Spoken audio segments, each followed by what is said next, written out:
Song of Achilles, I'm sorry. I just didn't like Circe. Hi everyone, welcome back to my channel. My name is Katie and I'm a millennial who reads books. I guess I don't really have very many other hobbies. So anyway, today we're going to be talking about viral popular books that I have not read yet, but I do intend to read, which is why I have all of them. Some of them I'm really questionable on if I'm going to like them or not. I'm hoping I like all of these, but you know, I might not like all of these. This is a lot of books to like. But then again, part of me thinks that like they're popular for a reason. Anyway, we'll get right to going over those. In the meantime, make sure you subscribe to my channel. It'll help me out a lot. Make sure to give this a thumbs up. Leave a comment if you have comments on any of these books. Let me know if you liked them or not, because again, I haven't read these books yet and I don't know if I'm gonna like them or not. So first up, we have Normal People by Sally Rooney. Now, I feel like Sally Rooney fans on TikTok and YouTube are like absolutely in love with her. But I also feel like if you don't like her, then you don't like her. I kind of feel like I'm not gonna like this book, which is why I haven't read it yet. So this book I literally got for like $2 at a book sale. That's another thing, keep in mind, everything. I literally haven't paid full price for all of this stuff. A lot of this stuff I found like fairly inexpensive. So this I got for $2 as a hardcover at a book sale, a library book sale, and I just don't know that I'm gonna like this. So that's why I'm like, I keep putting it off. The Invisible Life of Addie LaRue. So this is another, I literally paid $2 for this at a book sale. Like if you go to library book sales, you can find so many good deals. Like some of them are even, but like popular books, and you can find them. If people have read them, they don't plan on rereading them, they might donate them. And anyway, rant over. I have heard a lot of people say that the beginning of this is slow and it doesn't really pick up until the last like third. And I mean, it's like 400 pages long and I just don't see myself reading past like page 200 or probably like 100, 150 if it's not picking up, if it really is that slow the entire time. So we'll see. I'm a little nervous about it for that reason. Like I don't like to DNF books, but I will if I have to, and I'm just nervous that people have said that it's so slow. We Were Liars. Also, I got this at a library book sale for like $1. Anyway, this is very popular on TikTok and everything, and this is young adult, but I think it might be a little bit too young adult for me as far as the relationships. I could be totally wrong. We'll see.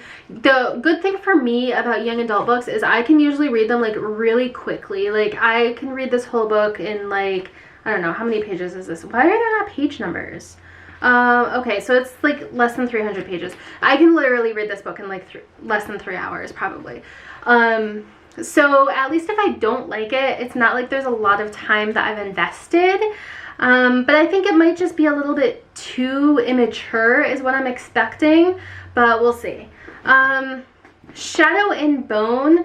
So I really like dystopian. I have a little bit of a harder time with magical. I really am trying to get into more kind of like pushing my comfort zones, I guess.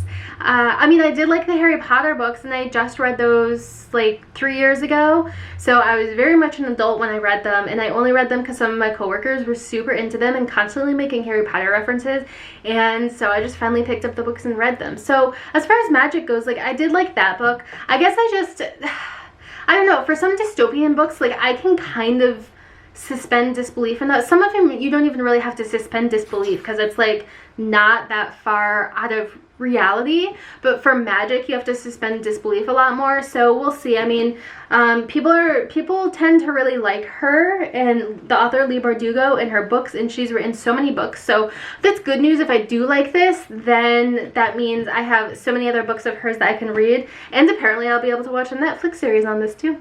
They Both Die at the End. I haven't read this. Again, young adult book, so it won't take me super long to read, but I don't know. I've heard some people say that, I don't know, I think I've read like mixed reviews on this online and heard mixed reviews from YouTubers.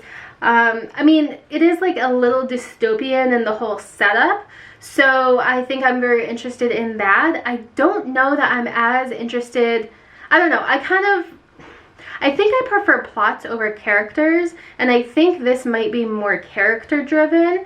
But I mean, let me know if I'm wrong. Song of Achilles, I'm sorry. I just didn't like Circe. Because I didn't like that, I don't know how much I'm gonna like the Song of Achilles. Like, it's the same author with the same whole like Greek retellings, right?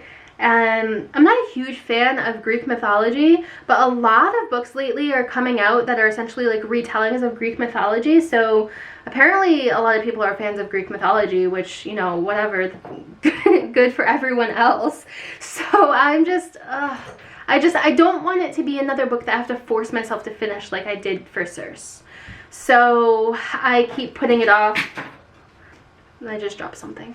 I've had this for a while, and because it's not a young adult book, it will take me a little bit longer to read, so it will be a bit of a more time investment. I don't know.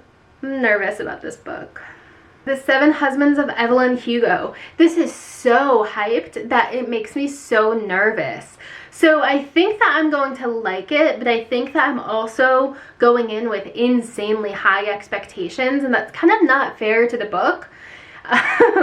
I mean, I do like some historical fiction. Some of it tends to be dry. From what I understand, because so many people love this, I'm assuming this is obviously not one of the drier historical fiction books.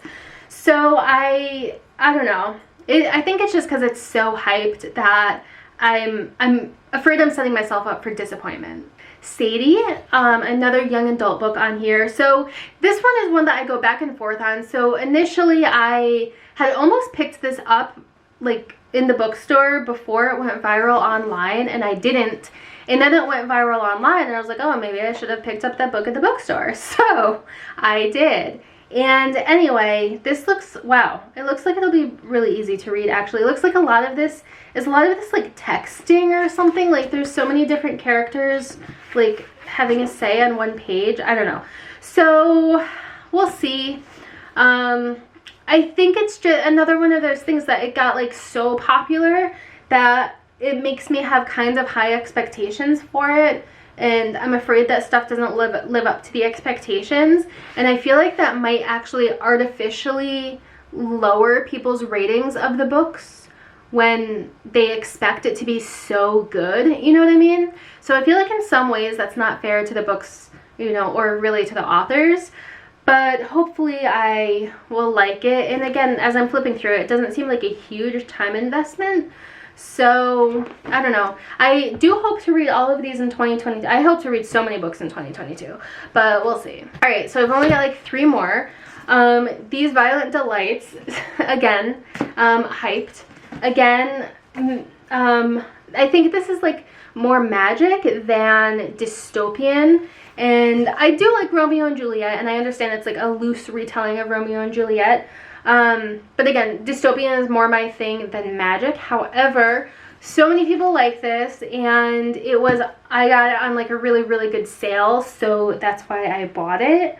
I don't have much other to say about this, except again, it's hyped, and I am a little bit nervous, but if I do like it, then that's good news for me, because then I can get the second book. Kingdom of the Wicked, for all of the reasons mentioned before, because it's more magic than anything else. However, so many people really seem to like Carrie Maniscalco's writing, and good news for me, if I do like this, then there are so many other books by this author that I can choose from.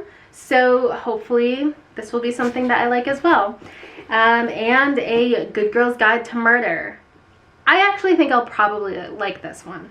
I probably shouldn't have even included this. I will probably like this one. I probably won't be in love with it, but I think I'm expecting it to be a good enough book, like a 3.5, 4-star book, that again, there are more like sequels to this if I do like it and choose to read the next few. So again, please let me know your comments on these books below, and I would really love to hear from you. Maybe that'll help me decide which one I should read first, or if there's any of them that I just like really shouldn't read. So I would love to hear from you below. Give me a thumbs up and help me out.